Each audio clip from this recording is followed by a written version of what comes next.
Okay, you're gonna have to excuse the terrible lighting because I'm actually in bed and I was just sitting here thinking about something. So I was hoping maybe somebody could help and offer a solution since I know many, many, many talented people, HVAC and construction and all kinds of people live in my little community here.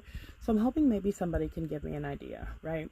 So we have this issue with our heating and air where nothing seems to control it. It's like possessed. It has a mind of its own. What does that mean? Well, say it's 30 degrees outside.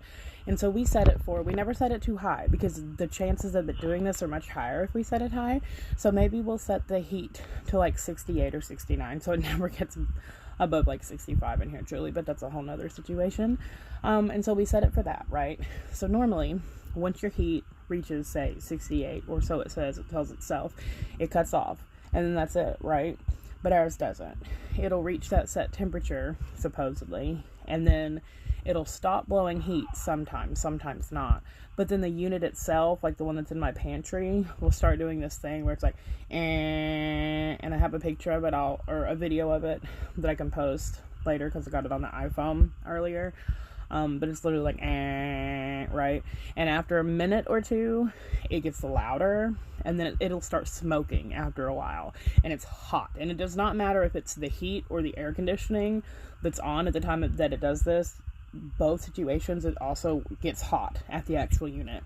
And we have tried everything. We've had no less than 4 or 5 technicians out who have tried everything from disconnecting the air so we could run the heat, or disconnecting the heat so we could run the air, all types of crazy stuff. They won't replace the unit because they're slumlords, right? That's the problem. But that's what needs to be done.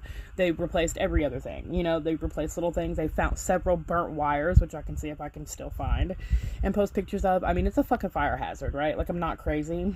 The landlord, when they first took over, these new slumlords, I had to withhold rent to even get a technician out here, right?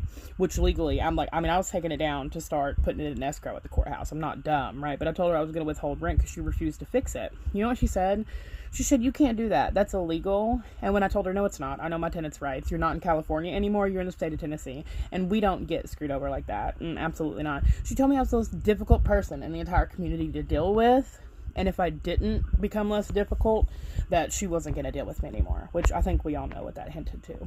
Anyways, what could it be? Oh, and the only thing that will fix it is if we go outside and hit the breaker. That's the only way it turns off, by the way. I forgot to add that. Which means that in the 30-degree weather, we freeze. So it's freeze or let your house burn down, right? Crazy.